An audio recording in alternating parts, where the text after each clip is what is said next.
afternoon. Hopefully I'll be able to hold a little bit of your attention since after eating, I know everyone tends to get a little sleepy. Okay, today I was asked by Debbie to give this talk about reporting DNA mixture results and statistics. I'm going to go over a lot of the information you've probably already heard. Some of it, some of the presenters today have already talked about, so I won't spend too much time on some of it since it's been already covered. But you know, repetition isn't always a bad thing. Okay, just a little overview of what I'm going to talk about. I'm going to start with the different types of mixtures. As we all know, case-working analysts, very familiar with mixture analysis, will tell you no two mixtures are ever alike. You can give these general interpretation guidelines, but you know, every time you'll have an analyst come over and say, yeah, but what about this mixture? Like, how would you do this one? Because there's always these minor differences between them. Well, I'm going to try and go over at least the main categories. We're going to group them into these three general categories for mixture types.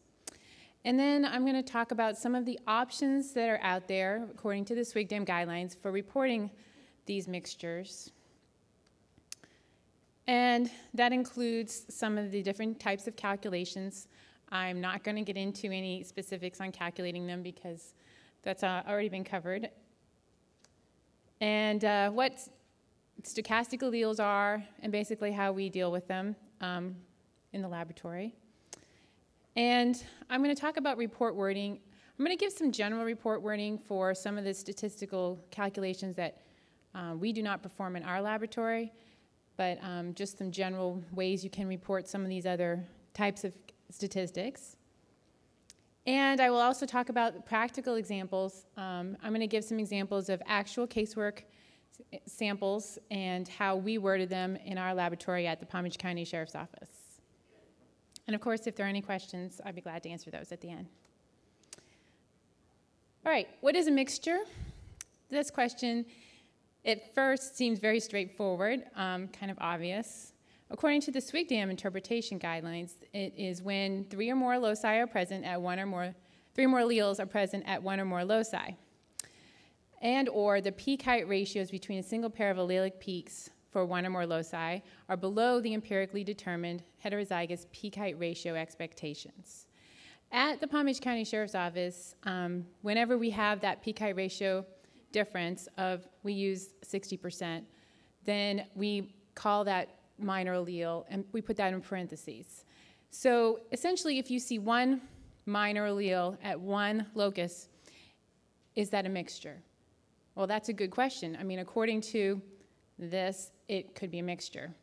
But in reality, when you're looking at these profiles, if you have low-level DNA and it's a single source sample, you can see that imbalance happen as well. So we have to take into account the entire profile. And what does that mean? Well, when we are actually interpreting these, we will look to see if there's any indication of other alleles that are below our thresholds. And if there is, then we say, okay, well, there's something else going on. This might be a mixture. We'll leave it as a parentheses, and we'll treat it as a mixture. If it looks like there's no indication of any other alleles low level that are not being called, then we will go ahead sometimes and just take off the minor allele and call it a single source sample. So that's the way we do it. And, but in your laboratories, you need to have the guidelines for how you are going to treat a mixture. So this question of what is a mixture isn't always as straightforward as it sounds. Okay. So generally, when you say how many people are contributing to this mixture, you have to look at the locus that has the largest number of allelic peaks and kind of determine it based on that it must be at least so many individuals. Okay, so some of the terms I'm going to talk about, which I'm sure you all know or probably have heard of anyway. The major and minor peaks are indicated in black, the major being the tall one, minor peak would be the smaller one. The red peak, I put it in red because at our laboratory, any alleles that fall within our stochastic range are indicated in red. And the stochastic threshold is that dotted red line, and that is the threshold that was determined in our laboratory through our validation studies. So when we were conducting the validation studies on our CE instrument, because just like Brad had talked about earlier from Virginia, we used to be an FM Bio lab, and we switched to the CE not that long ago, a couple of years ago. And when we did, we had to, of course, go through validation studies. And at that time, we actually determined what our stochastic threshold was going to be. And that's the point at which, when you started seeing dropout with a single source sample, the heterozygous peak, the sister allele drops out. So we did our calculations and came up with a stochastic threshold. Now later we actually got a second CE instrument, and I wanted to mention at this point that for our laboratory we did validation studies. For the second instrument, we determined that it has a different stochastic threshold. So in our case, we have two different thresholds depending on the instrument that's used for our data. The analytical threshold ended up being the same for both instruments, and the analytical threshold is determined at that dashed black line on there. So then you sometimes see those peaks, and I showed it in white, that come up, they're below your analytical threshold. So those are not true pieces of DNA. We would call that, that could be an artifact, you just don't really know what it is. But it also could be DNA that we just can't detect. It doesn't come up to that level. Okay, types of mixtures. Like I said before, no two mixtures are exactly alike. It does require validation studies and proper training to interpret properly. And I really liked one of the prior speakers today was talking about that exact fact, that as analysts, you know your system, you know how like certain markers will drop out first. So you can look at the data and analyze it based on the training you've received, and you know the system that you're using and how it works. Okay, so the different types of mixtures, I'm just generally categorizing them. You have your mixtures that have major and minor profiles with the alleles all above the stochastic threshold. These are the ones we just love to see every day. Then we also have the mixtures where there's no major minor, so there's a pretty even mix, with all the alleles being above the stochastic threshold. Again, those are great as well. Then we have our troublesome profiles, the mixtures that have the alleles that fall below the stochastic threshold, indicating that there could be dropout, you could be missing data. Also including mixtures with more than 3 individuals that are indistinguishable. All right, so what are our options? How are we going to report mixtures? So I have to actually go over some of these options with you. The first is we could give a qualitative statement with no statistic. And of course, that includes our exclusions. That's what that means. So you're just going to say that this person is excluded. You don't have to do a statistic for that. Okay, then you can get into your inclusions. So you have a known individual cannot be excluded, or you could say they are included as a possible contributor. And when you do that, you're going to have to perform some sort of statistical calculation. Now, the options you have, you can calculate random match probability on a major profile, or you could do a restricted random match probability, which I'm really not going to cover how to go about doing that. Then you can calculate the probability of exclusion, which is CPE, or a restricted CPE for multiple major contributors. And a third option is to calculate likelihood ratios. Another option you have is to report the result as inconclusive or uninterpretable. And I'll show you an example when I go to the examples of one that we would have done that with. And then sometimes you can report DNA profiles as being consistent or inconsistent with originating from a common source. Now, the only reasons we would usually use this option would be sometimes when you say if it's the victim is included on something, an intimate sample, let's say, and you don't necessarily have to report a statistic for that. So you might just say that it's consistent with her profile, and a statistic can be calculated upon request. That's generally how we would word that. Or you could say that the DNA profile from this item and another evidence item are consistent. They are consistent with each other. But since you're not matching it to an individual, you don't need to report a statistic for that as well. So for court purposes, when you're going to testify in court and they have a suspect, you definitely need to provide a statistic for any inclusions that are being made. All right, so there's a two-step process for reporting results. Ideally, step one is you're determining the type of mixture, and you decide on which appropriate statistical approach you want to use and the loci that are going to be used in the calculation, and you calculate that statistic. Then, step two, you compare to the known DNA profiles that you have, and you determine any inclusion or exclusions and write the wording for your report. So, the question as to what type of statistical calculation should be performed.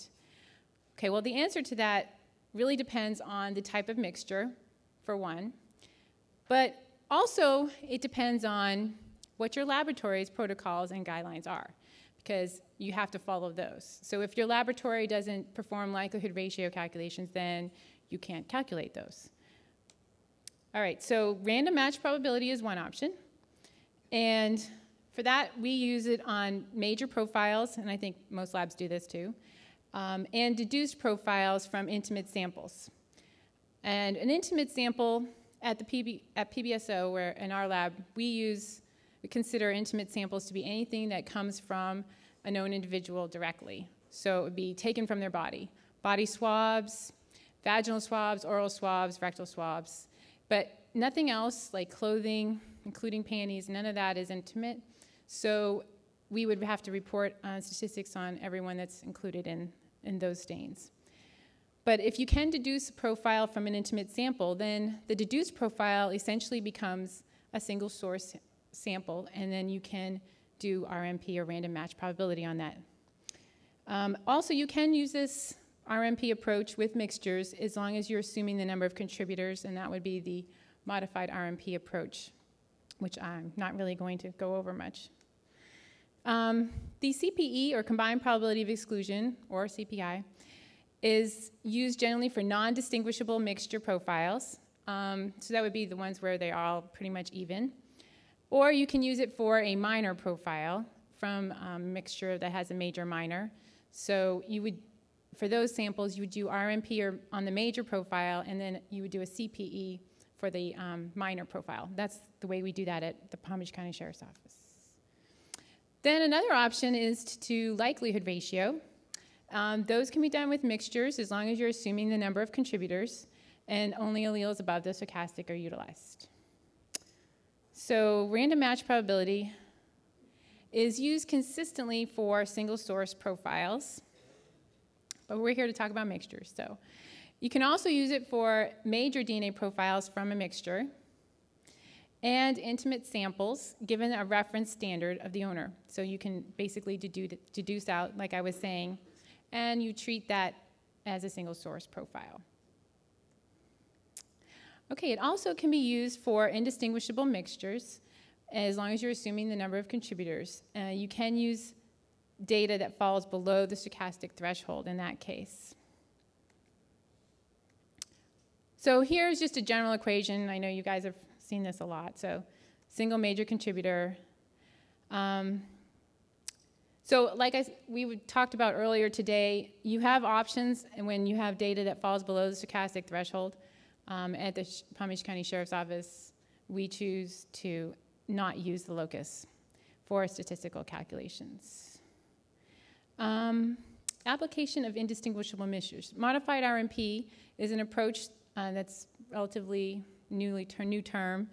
I got these from the SWGDAM guidelines just to talk about what that approach involves.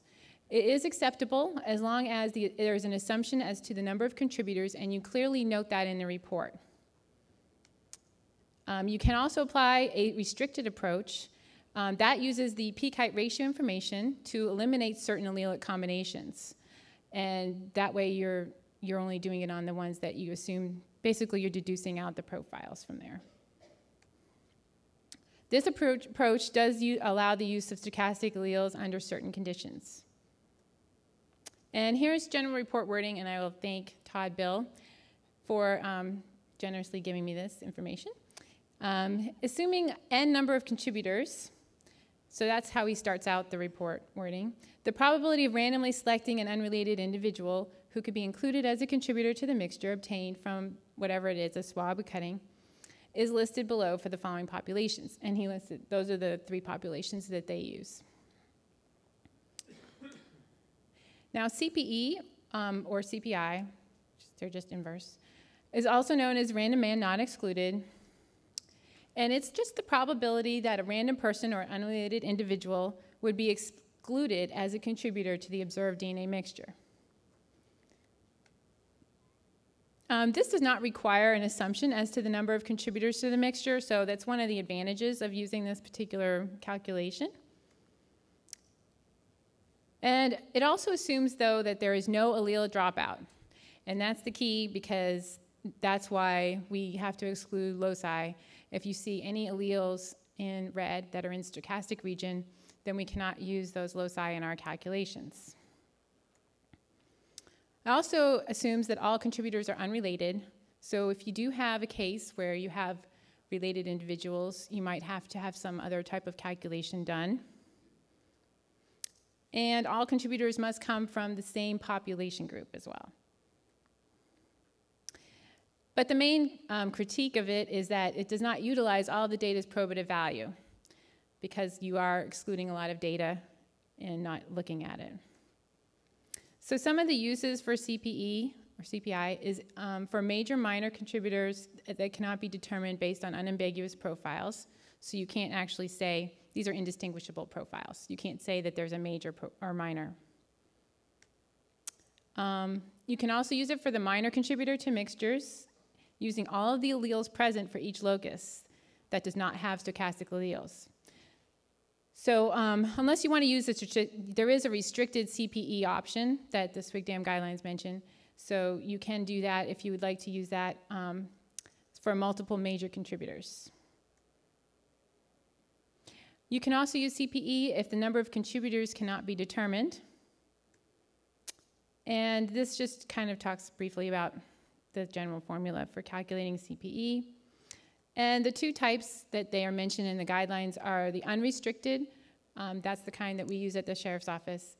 We utilize all the alleles at the locus, and it cannot be performed at a locus that contains a stochastic allele. Or you can do the restricted approach, where you can separate out the alleles above the stochastic threshold as separate from the ones below and perform a CPE on that locus. Now, I have to give a caveat here, and I'll even give a specific example. What this approach was intended for is to basically take, if you have a multiple major contributors, and the multiple majors are way above the stochastic thresholds, and then you have this low-level minor contributor that's coming up just above or in that stochastic range. Those levels have to be really far. It's not meant for some major profile that's like just above stochastic. You have to have a really clear definition between the multiple majors and this small minor profile that's coming up. In that case, like if you had some, let's say you had a 100 RFU cutoff for your stochastic, and you had some alleles that were just below that, 90, 80, and then you had a couple of major contributors that are at, like, let's say 150. Well, that's only just above that 100, and that wouldn't really qualify for this.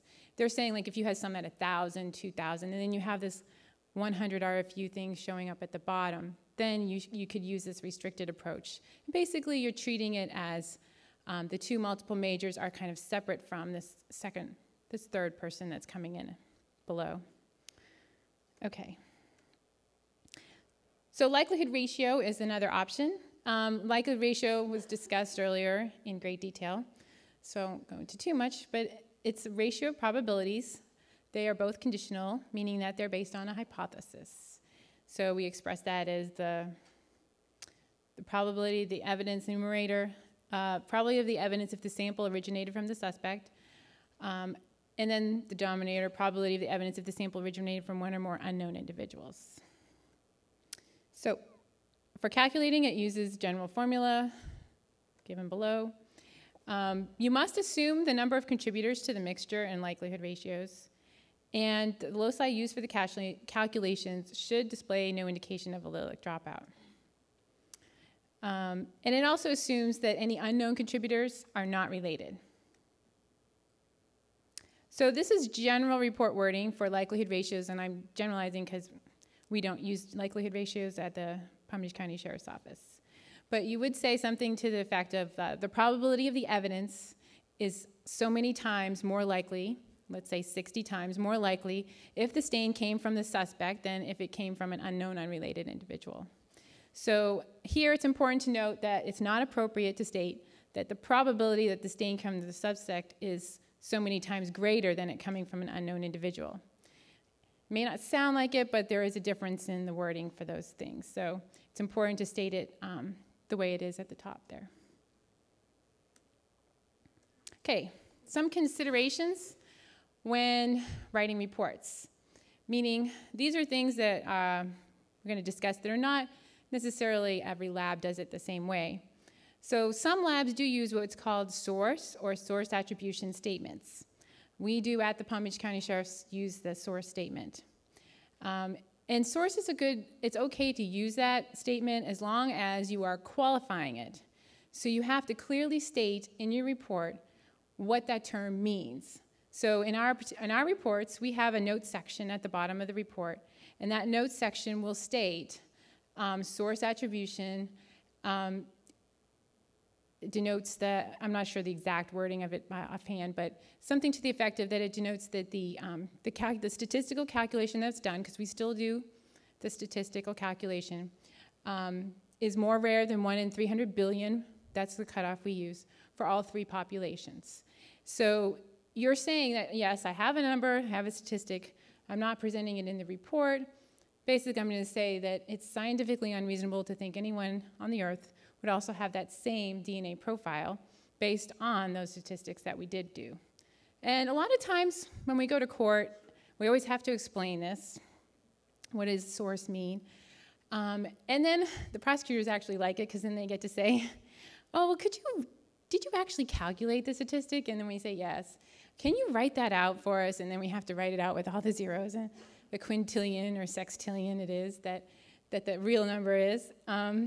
So we are just basically saying, yes, we are confident that this person is the source of that DNA. And we follow, this guideline is something that the FBI uses as well. So we usually will mention that. So we've really never had any problems with it in court or anything. But I know some labs don't want to use it and they decide to just put the numbers in their reports, which is certainly fine as well. Okay, another topic that some people have disagreements about is whether to word things as cannot be excluded or are they included. And really it's just a term of semantics. They mean the same thing. So if you cannot exclude someone, that means they're included. And a lot of times we try to, in court, they'll always ask us, well, does that mean it's him? And I always say, no, what we're saying is that person's profile, cannot be excluded.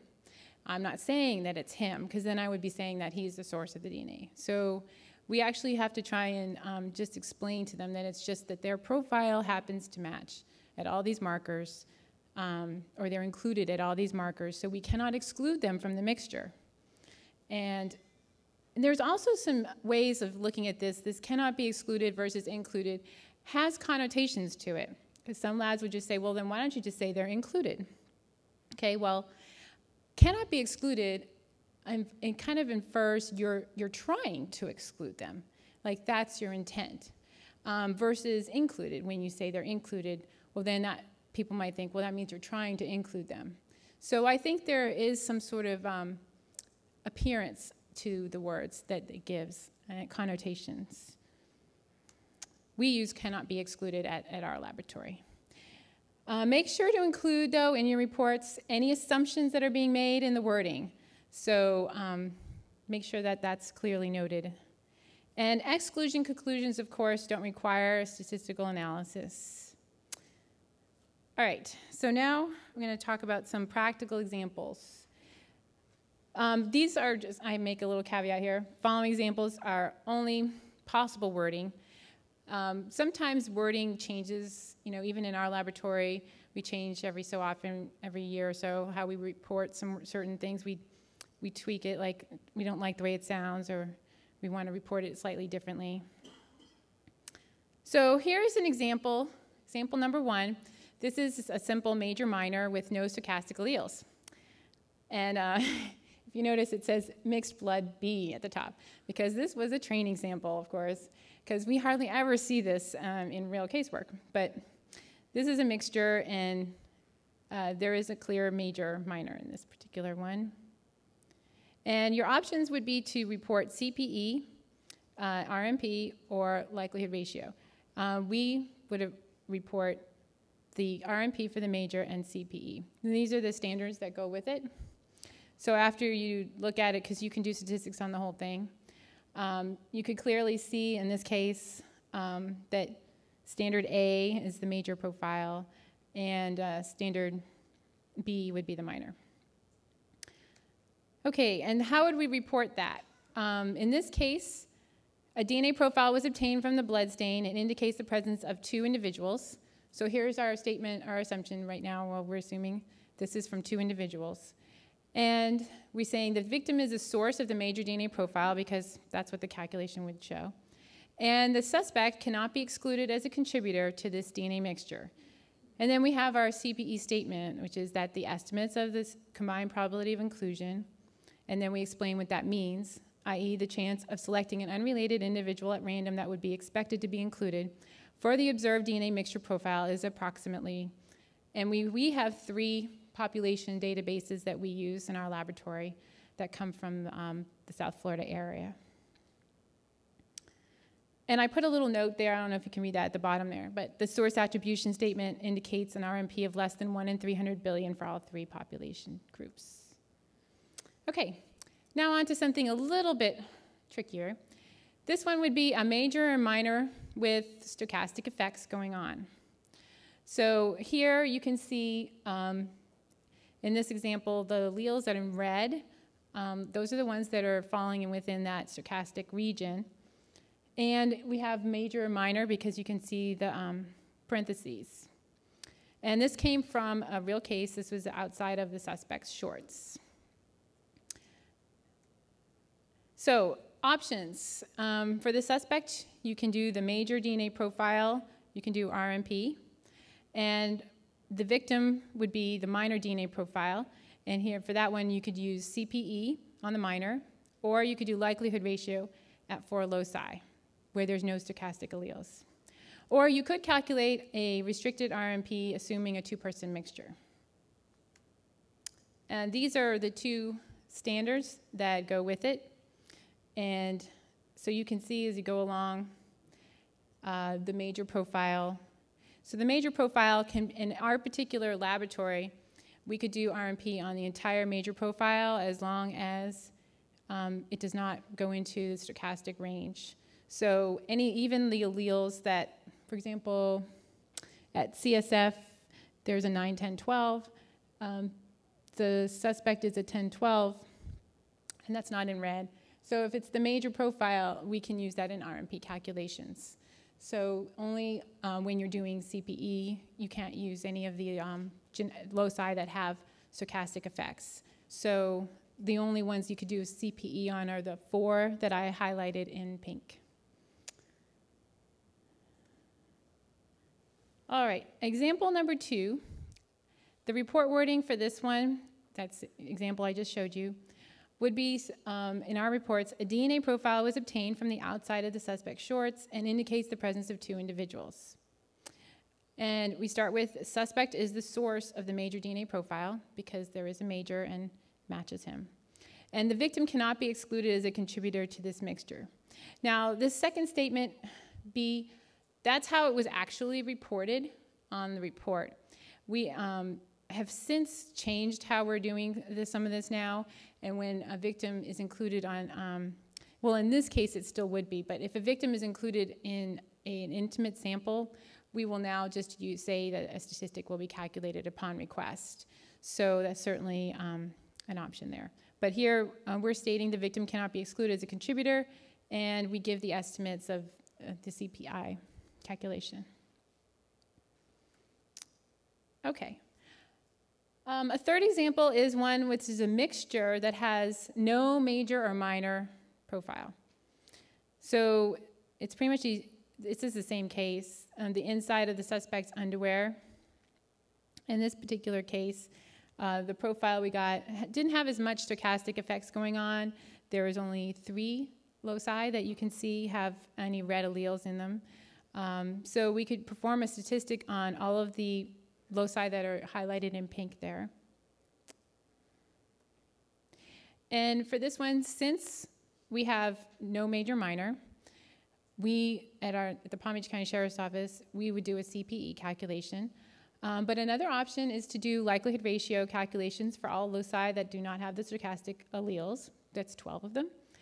Or you could calculate RMP, that restricted RMP, for all of the loci if you assume a 2-person mixture. And again, here are the 2 profiles that are contributing to this mixture. Okay, so how would we report this one? Well, since we're doing one CPE calculation and we're including both people, both individuals, we'd say a DNA profile was obtained from the inside of the suspect's underwear and indicates the presence of 2 individuals. And the suspect and victim cannot be excluded as contributors to this DNA mixture. And then we give the estimates of the CPI and the actual numbers. All right, and the fourth example is one that is complex mixture. And this is swabs of a trigger of a gun, and it's pretty common for what we see from these guns. They like to pass them around. So in this particular example, you'll notice that at D18 in particular, there are 7 alleles. And then at other loci, for example, VWA, there's only 2. So for this type of mixture, if you were to compare it to anybody, probably there would be at least something dropping out, even if they were there. So for this type of mixture, we would use the basically uninterpretable. We would say that this mixture won't have any statistics calculated. This is the actual suspect standard that was given to us for this case. And if you start looking down across and across to see whether or not they're included, you see several markers where they're dropping out, like D21, there's no 31. And Penta E, it's not there at all. So, you know, yes, you can give explanations. Well, Penta E is a higher molecular weight. Maybe it just didn't amplify. But in reality, you can't say for sure whether or not this person is included or excluded because this particular mixture is just too complex. So we used our complex mixture wording, which is that a DNA profile was obtained from the swabs from the trigger of the gun, and then we say how many genetic markers at so many genetic markers, and the DNA mixture is of at least 4 individuals. None of the standards submitted in this case are included as a possible contributor to this DNA mixture at all 16 genetic markers. As a result, interpretation of this complex DNA mixture with regard to inclusion and exclusion statements will not be reported. Now, because you know, there's always different cases. So like, to back up for a second, well, what if you had, let's say, a victim standard who was bleeding, and their profile was present at all 16 genetic markers, and you still had all of this 7 alleles and everything else about it was the same? What do you do then? Are you saying you're not interpreting the mixture at all, or are you going to include that person at all 16? So at our laboratory, you know, like, we have to treat each mixture somewhat individually, but we go through a review process, and it has to make sense. So in the case like this, that person would have to be present at all 16 genetic markers completely with no dropout in order for us to, or be like a major profile, for us to interpret it at all. So that's why we put that statement there about not being there at all 16 genetic markers. So as a result, and we always qualify that, interpretation of this complex mixture with regard to inclusion and exclusion statements will not be reported. And if we are included someone at 16, then we'll just say interpretation of this mixture with regard to inclusion statements for these individuals will not be reported because we're not sure. Yes? I'm having a little trouble understanding that statement because the last two sentences seem to contradict each other. First you're saying nobody's included, and then you're saying you're not going to report inclusions or exclusions. We're saying none of them are included at all 16 genetic markers. So therefore, we're not actually, it's like we're riding that fence. We don't want to go to either side. We're saying we're not comfortable saying they're excluded, and we're not comfortable saying that they're included. That really shouldn't it just be the last sentence there, but you can't say it. What if you had one person that was included at all 16 and one that wasn't? Right. In that case, what we would say, because we've had cases like that, we would say something like, after this profile is a complex mixture of at least 4 individuals. Then we would say so-and-so, whatever that person is, cannot be excluded as a contributor to this mixture. Here is the CPE calculation. And then we would say the rest of the people cannot be included as contributors at all 16 genetic markers. Therefore, interpretation of the mixture with regard to inclusion and exclusion statements for those individuals will not be reported. Because we're not comfortable saying that they're included or excluded, those individuals. But if they're there at all 16, then they're there at all 16. So you can do a statistic. Now, actually, I highlighted, if you were going to, let's say someone was that profile matched all 16 genetic markers. If you look, the ones highlighted in pink there, those are the loci that do not have stochastic effects. So you could do statistics on those loci. But they would have to match, like they would have to be a VWA, they'd have to be a 1516. You know, like that would be like more of a major profile for you to do that kind of calculation. But yes, I mean, if you don't feel comfortable putting that statement in, I mean, like I said, this is just an option. This is how we do it at the Palm Beach County Sheriff's Office. It's certainly, nothing is in stone. I mean, labs are free to develop their own report wording guidelines, and every lab does it slightly differently, of course. But these are just examples for what we do at the Palm Beach County Sheriff's Office. Are there any questions? Any other questions? Yes? Yes, if you could go back to example 2. Uh-huh. And maybe not having the electric parameter routine. So if I looked at that, I would just at the numbers, I'd say they're excluded. But then again, like I said, the electric parameters, there might be some additional information. Can you discuss that, or do you know specifically? Yes. Yes, in this particular case, so you have a 21, 22, 23 that's being called.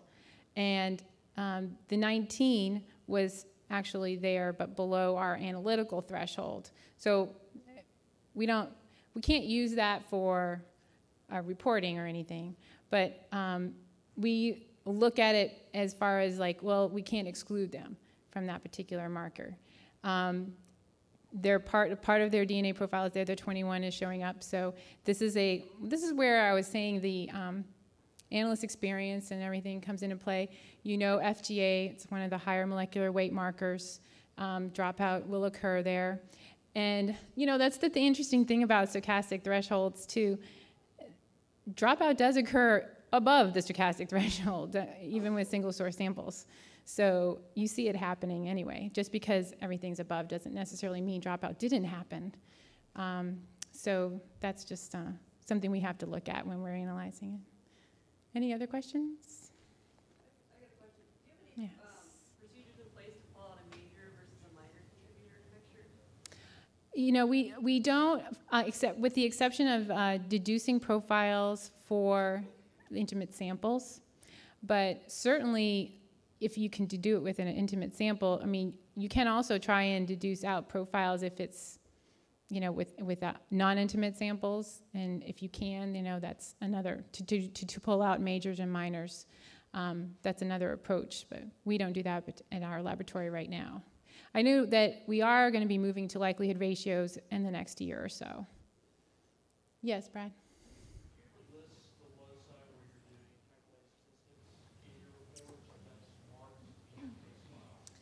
Yes, we just keep it in the case file. We don't list it out on the reports at all. And in the past, we had reported out how many loci that like they cannot be excluded as a contributor at 4 genetic markers. We would write that in our reports. We don't anymore because, it does come out in a deposition. They'll ask you about it, like why is this number so low, or, that kind of thing. But we do kind of have to explain it in court at that point. Yes? What about a single source profile where you have one additional allele? How would you handle that statistically and in court wording? Okay, that's a good question. So you have a single source profile, and there's one additional allele. It depends on if the allele is above or below the stochastic thresholds. Let's say it's above. Okay, let's say it's above. So in that particular case, it's not considered a single source anymore. It's considered a mixture, if you're sure that it's a mixture. Now, if I were analyzing a CE file and I saw what looks to be a single source profile, and that means there's nothing underneath our analytical threshold that indicates any sign of a mixture, and at one genetic marker you're seeing one allele, I would seriously consider reanalyzing that somehow to try and determine if it's either a triallele at that marker, or if it's re-amplify it to make sure that it still shows up, because sometimes it could be an artifact, something from the dyes that comes off, because we have seen some artifacts in our system every once in a while. So that would, but if it really is and it repeats and everything, then you would treat it as a mixture, and at that one marker, you would do random match probability on the major if it matched somebody, and on the other allele, or that one marker, you would do I would do a CPE on for whoever could be included in that marker. And the number will be really small, and people say, well, what's the point of putting that in your report? But if you can't exclude somebody, and sometimes if you have like 10 standards to compare it to, and they all happen to be, if it's a common allele, they might all be included. You might say, yeah, but I can't say who it is. You're just saying that these people cannot be excluded, and the chance of randomly picking someone, testing them, having them also match at that marker might be 1 in 4 or 1 in 2. And the number is what it is, but we're just, and I always say in court, well, we're just presenting the data. That's what we're doing. It's not our job to say whether or not that's probative or important information, but we just present all the data we have. But yeah, that's how we would treat that. First, I would make sure that it's truly a mixture, by reanalyzing. If it's below the threshold, we use a statement that is, let's say that particular allele does match some of the standards given in the case. We would use a statement that whoever it is that it matches, additional inclusion statements or inclusion statements will not be reported for this person because the results do not meet our interpretation guidelines. And because our interpretation guidelines state that we cannot do a statistic on any genetic markers that have stochastic alleles.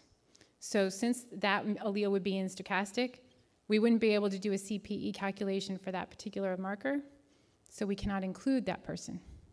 But they cannot be excluded either, because they're not excluded because they do match there. So that's why we would use that statement that inclusion statements will not be reported. And we explain that and what that means at the depositions and in court. Any other questions? Yes? The example that you have up there, if you subtracted out the major donor, when you do your mixture calculation, would you include that allele, or would you just go with what we subtracted out with leftovers? Okay, she was asking, when I calculate the major profile and I say, okay, I'm doing stat for the major, and when I do the minor profile, do I not include the major contributor in my statistics? And the answer is no, we include it, because our CPE calculation it's a very conservative one where we use the unrestricted. So basically, we just put all of the alleles that were obtained into the calculation to determine what's the chance of picking someone that would have any of the combination of those alleles at those markers. Yes? So for the mixtures that are that are completely unresolved, and you Well, for our guidelines say we cannot use the locus if there are alleles in stochastic range at all. Even though, and that's just, if there's alleles above, we kind of take it for what it's worth. If all the alleles are above stochastic, yeah, if there's more than one contributor, it's possible that one of the contributors is really in the stochastic range, but it's overlapping, and so it's brought the alleles up above stochastic. But we can use it in the statistics as long as there's nothing in at that loci that is not in the stochastic region. Any other questions? No. Oh, yes, one more. Go ahead. A quick one in reference to your last example with the complex mixtures. Could you just sort of explain why your laboratory is, if you're going to look at this up front before you look at any knowns and just say you're not going to use it for any interpretation purposes or comparison purposes, if that's being done up front, then why you've made the decision to actually draw a statement to an individual, like one of the suspects? Okay. In this particular example, because these mixtures are complex, we don't actually make that general statement at the very beginning. We look at the mixture, and yes, we say, okay, this is a mixture of at least 4 individuals. These are the genetic markers, and I've highlighted them in pink, that we could potentially do a calculation for, a CPE calculation, based on our guidelines. And then we will look at the standards that are given to us. And then we will say, okay, well, yes, okay, they're not matching at all of these markers. Now, we could start coming up with reasons why they don't match there, but when you look at the entire mixture and you see how many people are in the mixture, there's a point at which you say, well, this is just too difficult to make that call, so we just call it inconclusive for those individuals. That's basically how we do it. Any other questions? No? Okay. I have, this is my contact information. If you have any questions or want to email me, I'd be glad to answer any other questions. Thank you.